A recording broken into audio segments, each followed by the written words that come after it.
Fintech has spent the last decade challenging traditional banking, but in the Nordics, the story has played out a bit differently. Here, collaboration between fintechs, banks, and regulators has helped turn fintechs from a niche into critical infrastructure. So, what does it actually take to build that kind of ecosystem, and what comes next? That's exactly what we're exploring in this episode.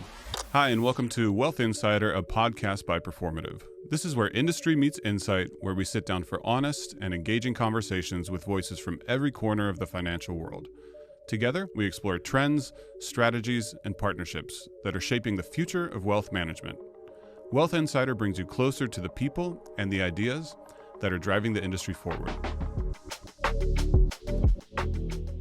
Hi, and welcome to another episode of Wealth Insider. I'm your host, Christian Lindvall, Global Commercial Director at Performativ, and today I'm joined by Thomas Krogh Jensen, CEO of Copenhagen Fintech. 2026 marks the 10-year anniversary of Copenhagen Fintech, a milestone that reflects not just the organization itself, but the development of the entire Nordic fintech ecosystem over the past decade. Copenhagen Fintech has been at the center of that journey, bringing together startups, financial institutions, regulators, and investors to accelerate innovation and collaboration across the region. Thomas, welcome to the show. We're thrilled to have you with us. I know quite a bit about Copenhagen Fintech, but I would be keen to hear maybe an introduction from you to start out.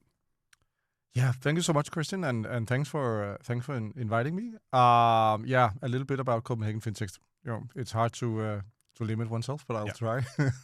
Copenhagen Fintech we're a non-profit, kind of an innovation hub, and we actually have 10 years anniversary this year. So I started back in 2016 when we were founded, and we were put in the world to kind of facilitate and foster innovation into. Our first phase was the Danish financial ecosystem. Second phase was look a little bit on the Nordics,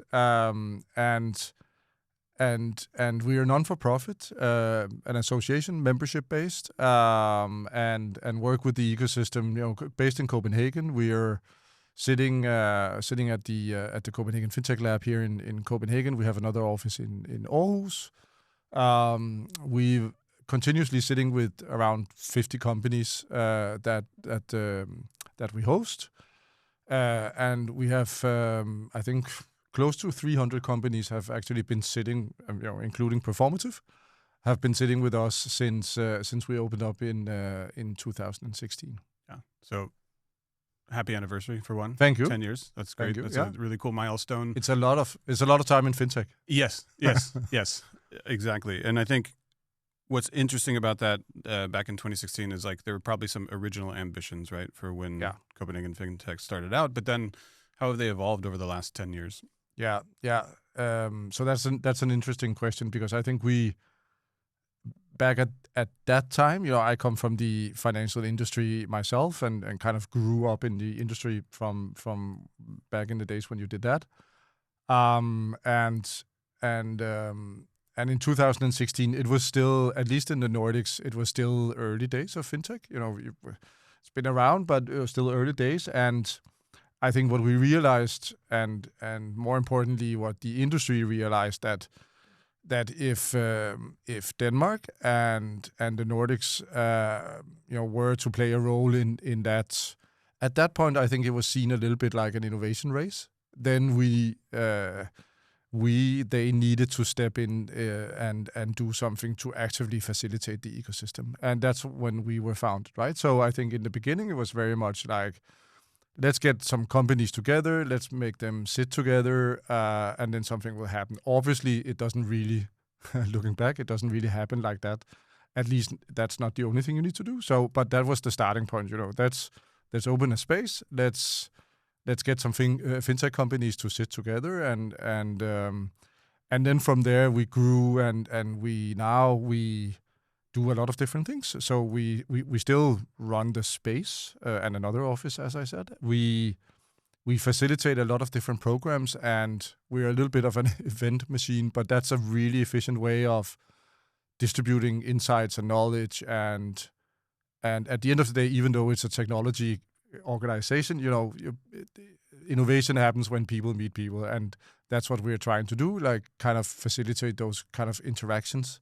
And we do that through events. We run different programs. We do conferences. We do that, the biggest Nordic conference that happens every year in September. We just now we were in Berlin and hosted a conference together with our partners GFTN, Global Financial and Technology Network, around digital sovereignty. We are going to London in June and talking about some of the same topics and looking a little bit. Now we existed for 10 years. Now then in London, then we're looking 10 years ahead. So we do a lot of that kind of events and conferences, different programs, and then we actually also partner up with universities and try to both take some of the research that's happening on the academic side and help plug that into the industry, help facilitate innovation in the early stages from the universities and validate it. And then we can also fund projects with fintech players and established players and stuff like that. So we do a lot of different things. Yeah. And I'm curious, your own personal story, you come from the financial background before this, but what sort of prompted the move into like a nonprofit space, something like Copenhagen Fintech? What was the catalyst for that? Yeah, that's a good question. So I, as I said, I kind of grew up in the industry, and I think I've seen, hence the gray hair, kind of a lot of different technology cycles. I usually, when someone asks me, I start with telling them, when I started in the industry and on the advisor side, and we were advising private clients, we were sitting with 3 different colors of paper, and then we were drawing graphs and stuff like that. That was what we did at that point to illustrate, what happens when you retire or die or whatever, some of these interesting topics. And that happened on paper. Then, later on, laptops happened.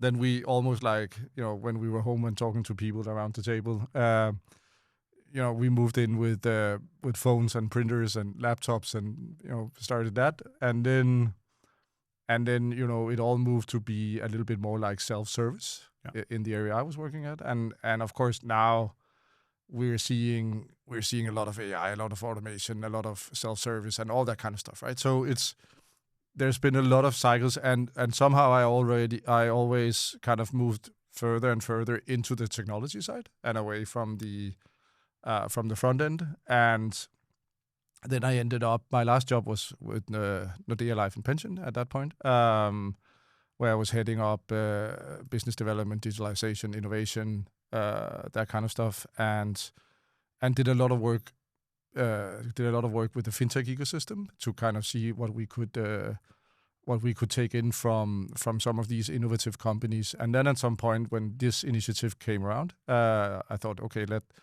let's jump in and see what we can make of it. And I think this is certainly not something I've regretted. I think on the contrary, it's been super exciting, and I do believe, and if we can touch upon that later, I think this is right now is probably the most interesting time ever to be in financial services. There's so much happening right now, right? And more importantly, no one knows where we're going to end up. So it's a really like an intellectual, stimulating kind of both conversation to have, but also, it's interesting to strategize with companies and people around, where will this end up? Because a lot of stuff is happening at the same time.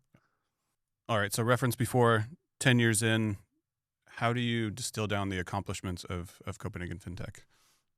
Yeah, and I think for an organization such as ours, we tend to spend quite some time discussing, how do we actually measure success? Because we're like a little bit in the background, and it's companies like Performativ and all the other companies in the ecosystem that generates the results. So how much can be tracked into what we are actually doing, and so on and so forth. But I think the way we do it is we in the early days we sat down and then we said, okay, at the end of the day, we need to be able to track how the ecosystem evolves. And when we started, I think we counted around 75 to 80 different startups. And when I talk about fintechs, that's startups. Of course, fintech is happening in the banks and insurance and pension companies and all that kind of stuff. But when we talk about it in this context, it's the startups, and we counted 75. I think now the latest count I saw was we have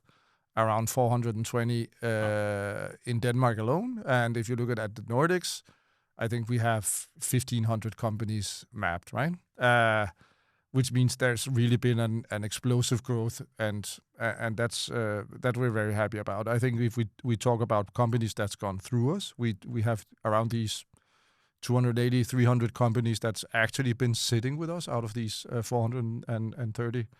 We also actually, because we can do that and we can do that pretty precisely, we can count jobs created in the companies, and we gone from 700 in 2015-16 to more than 6,500 now 10 years later, right? And mind you, that is in a relatively small country of 6 million people. So it actually, and it's also when you count in the value of jobs, fintech jobs are actually some of the most valuable jobs in the economy you can create, because it's a combination of finance and tech. So also contribution-wise, that has quite a significant impact on the economy.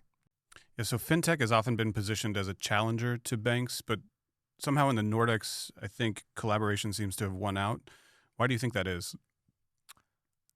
I think it's a really good question. I think it's a question that we often get asked, especially when we have delegations, which we have a lot of from outside of the Nordics, right? Because it is a very collaborative environment. And I think, first of all, it's a small region with fairly small countries, right? It's like Denmark with 6 million, Sweden is a bit bigger, 10, 11 million people, and so on and so forth. So I think markets are relatively small, and it's because of markets being small, it's relatively hard to build billion-dollar companies. It can be done, and I think we have proved it, and the Nordic region has produced some fantastic success stories when it comes to fintech.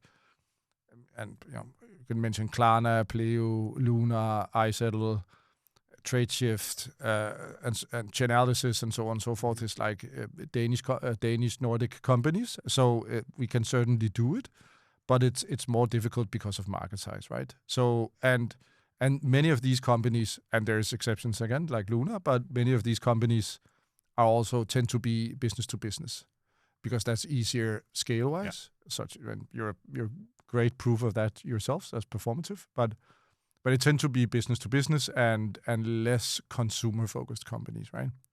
I think then the banking sector is quite concentrated. You have Nordea, Danske, DNBs, SEBs, Handelsbanken, and so on and so forth. But it's a relatively small number of very large institutions that are not global in nature, not even international. Most of them on a good day they're Nordic, and that means if you need to collaborate. And as a smaller fintech company, you cannot you can, but it's more difficult to scale on your own. Yeah. And it's probably easier also to scale in collaboration. So it's very much around more, instead of going through them, then go with them. So I think that also creates a highly collaborative environment. And then I think the digital infrastructure in the Nordics, combined with also many of the banks already collaborate in these data center kind of constructs, that also creates that environment that that is highly collaborative. Then I think the last point is the Nordics is probably globally the region where you have the highest, and I don't have the numbers to substantiate it, but my feeling is traveling around, there's a high degree of trust. Yes. Between us, right? So I also, borderline being a little bit naive sometimes.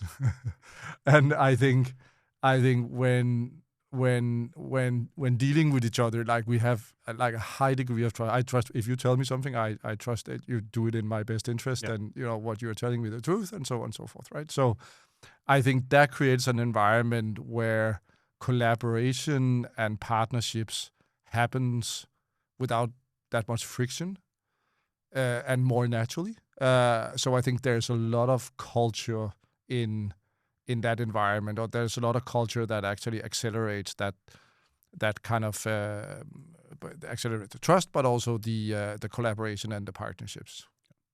And then you mentioned some delegations that you work with, right? Maybe they're coming from DACH or Benelux or somewhere else. Yeah. Do you find that they're looking for that sense of, okay, this model of collaboration works really well.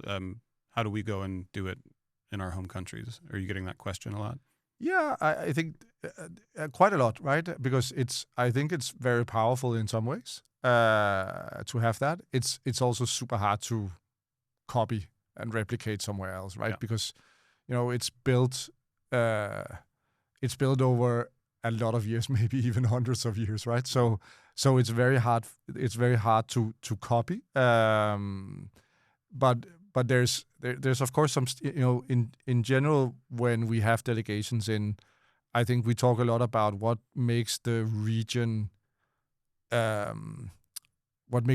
able to actually innovate the way they do, and I think that has also a lot to do with trust. It has a lot to do with flat organizations, like flat hierarchies, like it's very non-hierarchical. So I think, and one of the most important prerequisites for generating innovation is psychological safety. And psychological safety is kind of we need to trust each other. We need to be able to speak up. Everyone learns from everyone. Regardless of seniority or education or whatever. And so there's a lot of components that creates that environment to be innovative and have that trust. And I think that changes, that kind of like culture changes slowly over the years, right? So I would say it's fairly difficult to replicate. Good for the Nordics. All right, so you just spoke eloquently about collaboration in the Nordics. You're spending time facilitating collaboration between fintechs and banks. So inevitably, there's still challenges involved Sure. in that. So how do you make those partnerships happen? Yeah. And I think it's an evergreen topic, right? An evergreen question, because you can talk about that. That's worth a whole podcast. But I think to just distill it a bit, I think there's some challenges there that we still haven't managed completely to kind of work around. And I think there's some asymmetry, right? Because you have the big banks, the big institutions, and there's they have their procurement cycles. They have, and that kind of ends up opposite of, and you know that better than others, a startup's runway, right? And you have, for a bank to make a decision about something that is quite close to their core, could be a wealth management system. Sometimes that takes them 6, 8, 12 months. Sometimes that's even fast, right? And of course, smaller entities can make decisions faster than that. But they have their ways of doing it, and they have, if not all the time in the world, they have a lot of time, right? And startups, they have a runway of, when they just raised, they have maybe 24, 18 months. So that is the most obvious, right? And so there's this asymmetry in kind of how urgent is this, right? And our different runways. Then there's the risk frameworks, and of course that's part of the procurement, but it's like you have to, and it makes sense. You have to, as a big financial institution with maybe millions of customers and clients, you need to assess risk, like vendor risk, technology risk, all those kind of things, and be sure that you choose a supplier that will be able to be there tomorrow, and at least for the foreseeable future, right? So I think there's these frameworks that where we need to understand what is the risk, what with this partnership that we're doing here, and that takes a bit of time. And then there's a fair amount, and I think we talked a lot about that in the beginning when we started up back in 2016. I think to some extent there's less of what we at that time called innovation theater, like where at that time it was also framed because it was it was framed as innovation theater because there was a lot of the financial institutions, and it was framed, when we talked about it, it's like, oh, the fintechs are coming and they're eating our lunch and blah blah blah, and then everyone was rushing in and wanted to do all different, the incubators, the accelerators. They wanted to invest, they wanted to partner up and so on and so forth. And there was a lot of things done. A lot of people were very busy, but very few things materialized into real kind of solutions reaching the end client, right? So that kind of innovation theater where we just want to make it look like that we are doing a lot, not necessarily deliberately, but we, just did a lot. And then I think that to some extent is less now, but you can still find that, right? And I don't think necessarily that 100% deliberate, but it's just you have the innovation guys and what they're measured on and what they want to do is bring new stuff in. And then that at some point hits the business. It hits IT. It hits risk, compliance, and so on and so forth. And they are measured on something else, right? Their success, their criteria of success is something else. And that, from the outside can be seen as, oh, so are we just doing this theater thing or are we actually doing real stuff, right? Yeah. So I think these are some of the challenges that I think every fintech, including probably yourself, have witnessed or been part of, and to some extent it's also part of the game. So I think the interesting part here is how do we actually upfront get better at spotting what are we doing real stuff here, or like where will this go? Yeah. And that I think that demands a quite honest upfront conversation around some of these topics. It does. We spoke with a large financial institution last year, and it was 5% of their digital transformation projects ever come to fruition, complete, start to finish. You Not just a lot. mentioned it. That's a very, very limited amount and probably a lot of money spent and wasted. So I also think to myself, during this process with institutions like this, do you think the pace of technological change will hasten their ability to make quicker decisions? Because at some point, there's elements of like a large institutional bank, they'll get left behind if they don't make a decision quicker. So where do you see that shift happening in real time, or is it still going to take a few years in your estimation?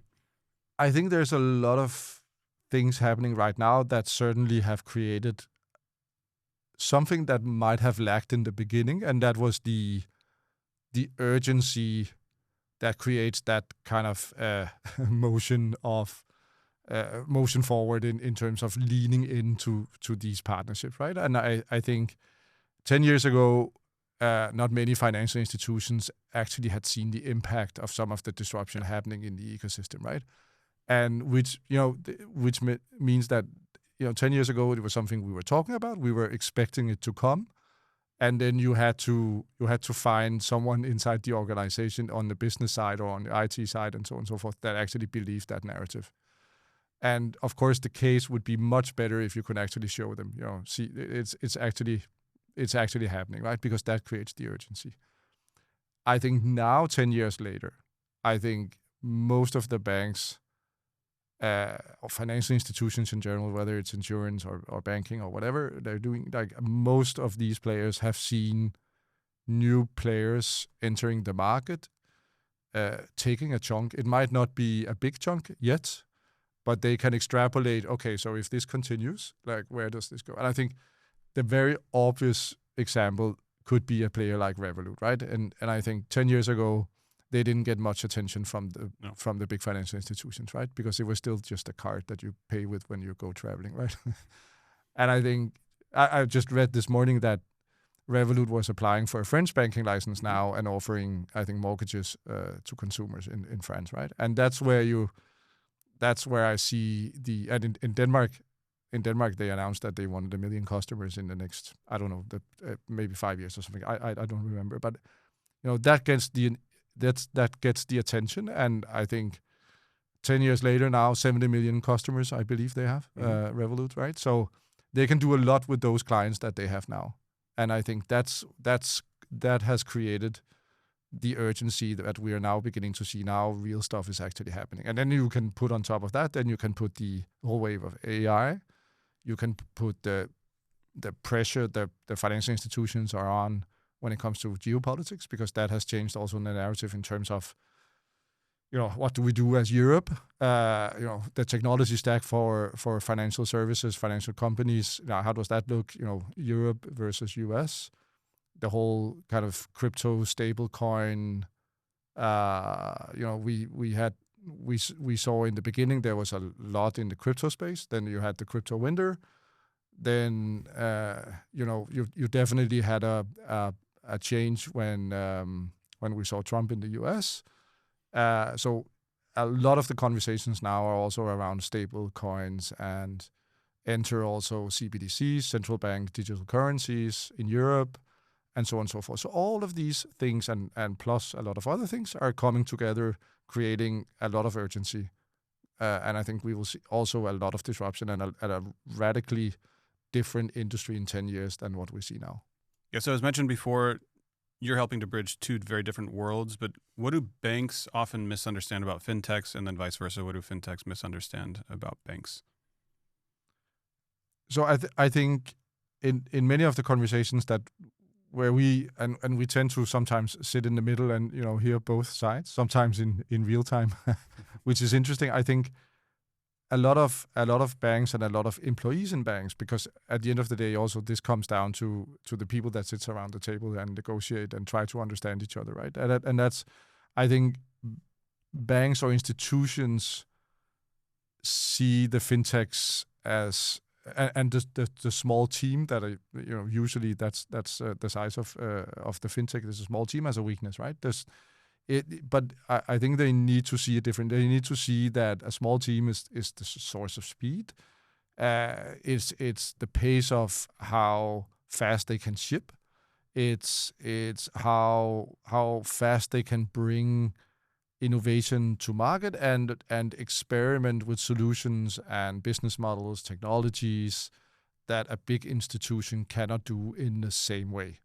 So I think that kind of misunderstanding of like a small team is seen solely as a weakness. It's actually played right. It's a strength. I think, at least in the beginning, and I think we still see that a little bit, that banks approach fintechs with the mindset of, they're trying to still eat our lunch, which is not true. Like the majority of fintechs actually are building something that help banks accelerate their offering, their business model, their like automating, like whatever. Like a lot of fintechs are actually ultimately improving the operating model or the service layer or something of a big institution, right? So I think that's the second part, and then I think the third part is that the urgency that the fintech have in terms of operating, because it's whatever they're doing, and with the runway we talked about, everything they do is existential. Yeah. So I think that creates an urgency that is very useful in some setting in terms of getting shit done, right? We touched a little bit in the beginning, but it's I think the speed is very.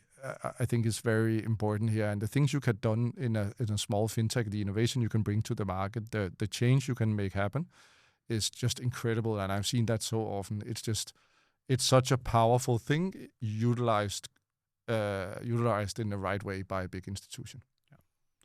Maybe we can go back just a step. We talked a lot about the Nordic model and collaboration, and I think a lot of that is to be admired, but my thought is there also comes limitations with a model, like we discussed. What do you think the limitations are of the Nordic model? I think the clear limitations are that we talked about culture, trust, the highly digitized infrastructure, some of these things, and I think a lot of those things we take for granted, and it's a little bit like fish don't see the water they swim in, right? And we tend not to fully appreciate that that's actually the foundation for many of our solutions, but we also tend to assume that when we go outside of the Nordics, that the rest of the world operates in the same way that you do in the Nordics, right?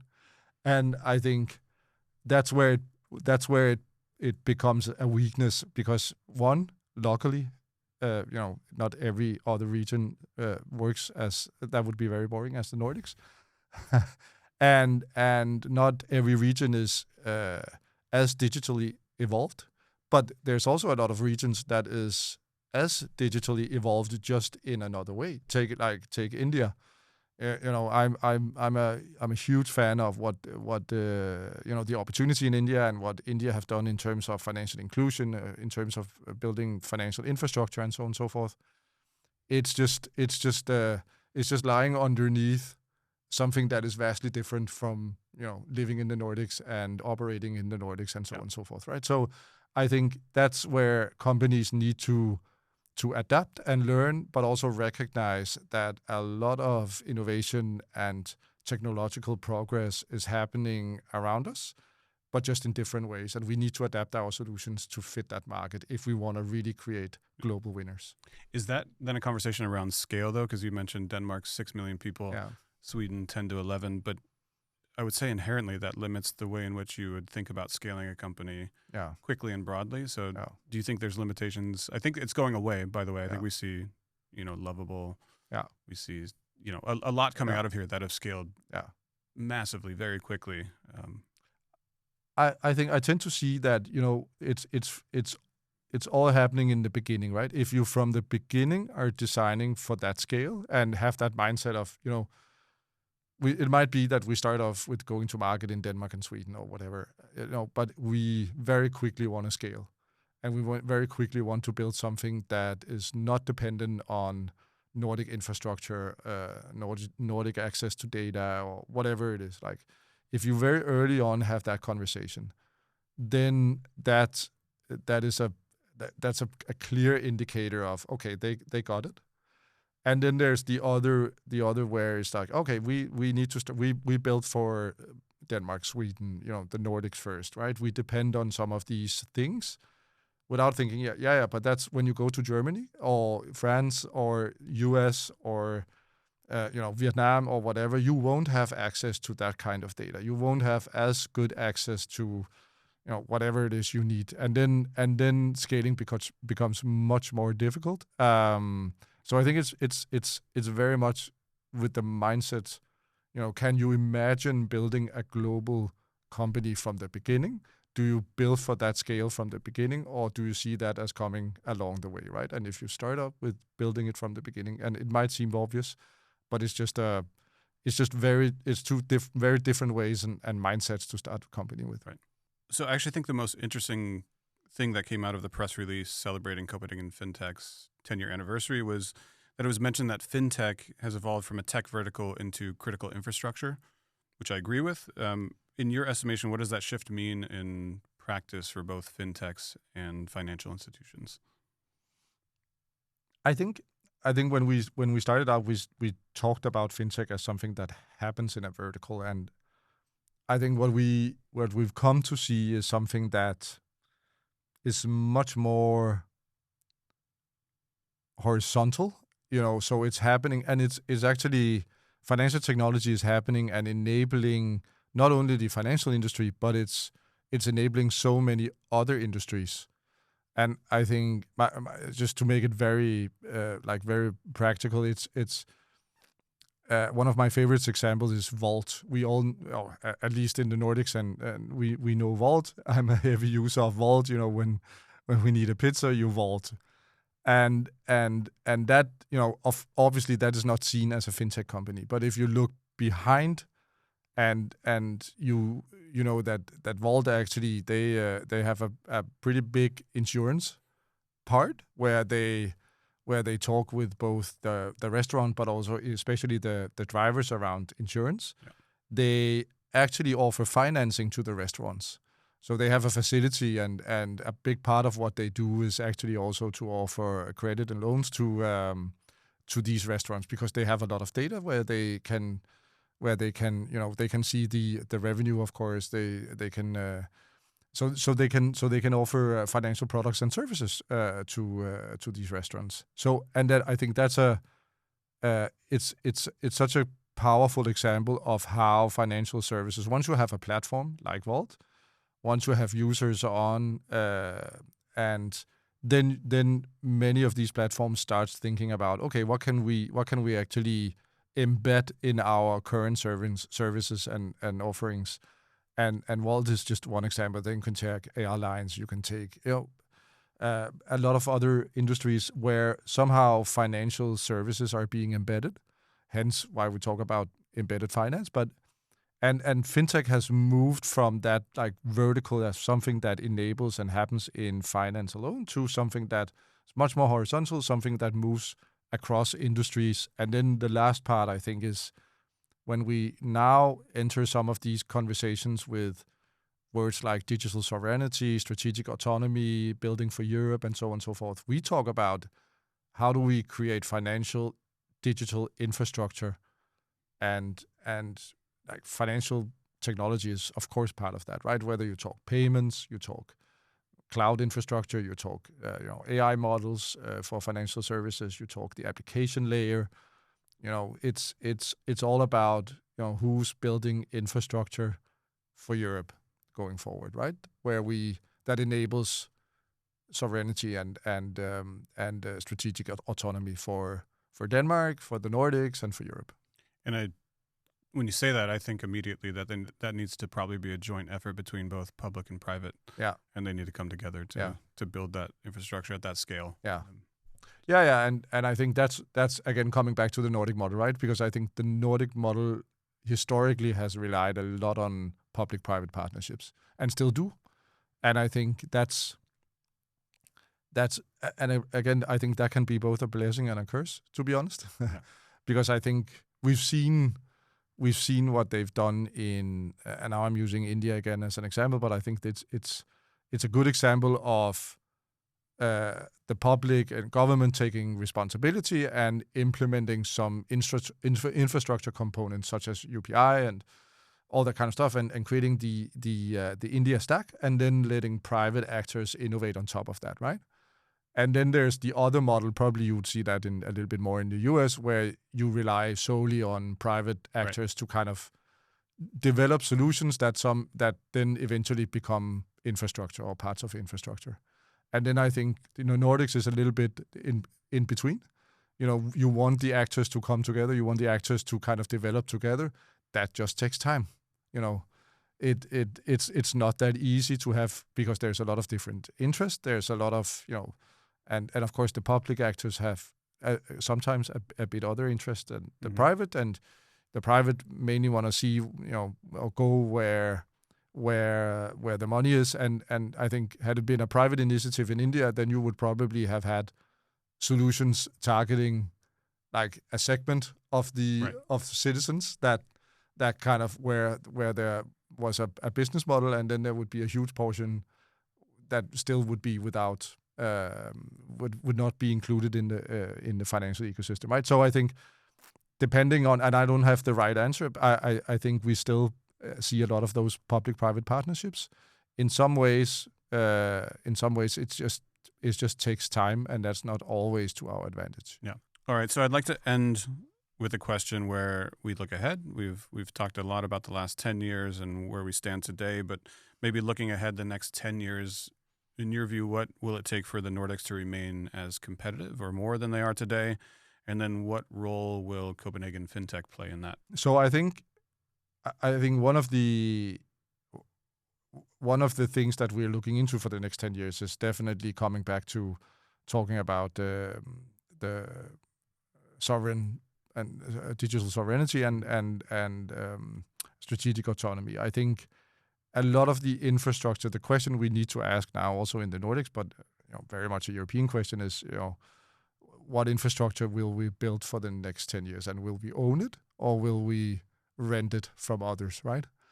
And I think that's probably a defining question also for the Danish fintech ecosystem. I think there's a huge opportunity here, and it's not about.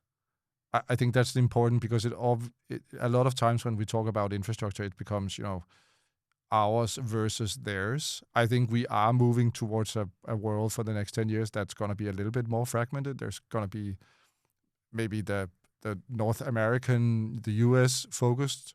there's going to be a European, there's going to be an Asian, maybe an Asian and China, and so on. No one knows exactly what's going to happen, but it is going to be more fragmented. But that doesn't mean, we need to figure out how does that, interoperability work between it, because there's maybe going to be in some ways a European infrastructure, take payments or the application and so on. But it also means that we need to have an open architecture where these different infrastructures can kind of exchange data and work together, right? So I think that will be, are we renting or are we owning? That's probably gonna be one of the questions. I think, and related to that question is probably also, and everyone that kind of heard or even read the Draghi report knows that one of the big challenges for Europe is creating more fast-growing tech companies. Yeah. And since this is a big vertical in Denmark, in the Nordics, and it's an important part of infrastructure for Europe, then we need to fix the problem of Europe and European fintech companies consistently raising less money than many other fintech companies in the rest of the world, right? So I think that's definitely also a question we need to solve, and I think it will be solved. It will just take a little bit of time, and in connection with that, I think right now there's the conversation around the 28th regime in Europe, Europe Inc. or EU Inc. That's definitely a right step in the right direction, but I think the capital market and one capital market for Europe, if you solve getting risk capital into these startups, including of course Performativ as one example, then at some point you also have some investors that needs to get their money out, right?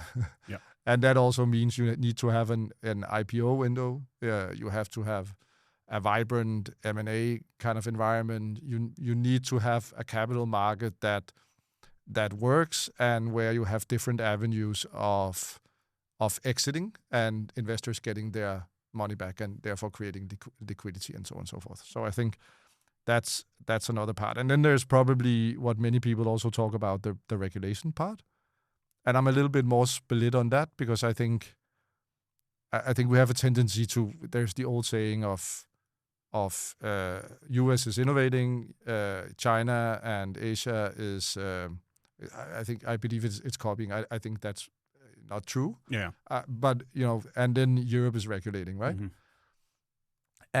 And I think to some extent, Europe and the regulation, and I think the MiCA regulation for crypto is a good example of where Europe actually set some standards and created clarity, and the US is following.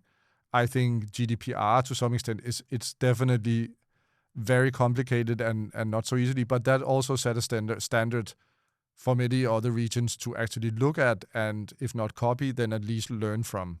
And it creates a framework for consumer protection that I, as a private person, actually feel safe about. But, then you could take the AI Act, which probably was made at a point where we didn't fully understand the technology, and now also probably is hindering innovation, where I think there's also talks about loosening that up, right? So I think it's that's a little bit more, it's not so black and white, Yeah.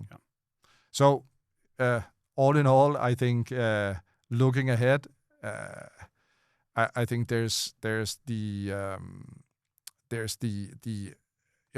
something around how we fund our companies that we need to fix, and there's different levers to be pressed or pulled when it comes to that. There's the regulation part, and then the whole kind of scaling, which is not only a risk capital part, but we in many other ways just need to stimulate those companies so we create more global winners. Fantastic. I think we should end there. Thomas, thank you so much for joining us today. Thank you so much for inviting me. Yeah. That's it for today's episode of Wealth Insider. If you enjoyed this conversation, be sure to subscribe to the show wherever you get your podcasts. You can also find more insight on Performativ.com, and we'll be back soon with more conversations from the people redefining wealth management.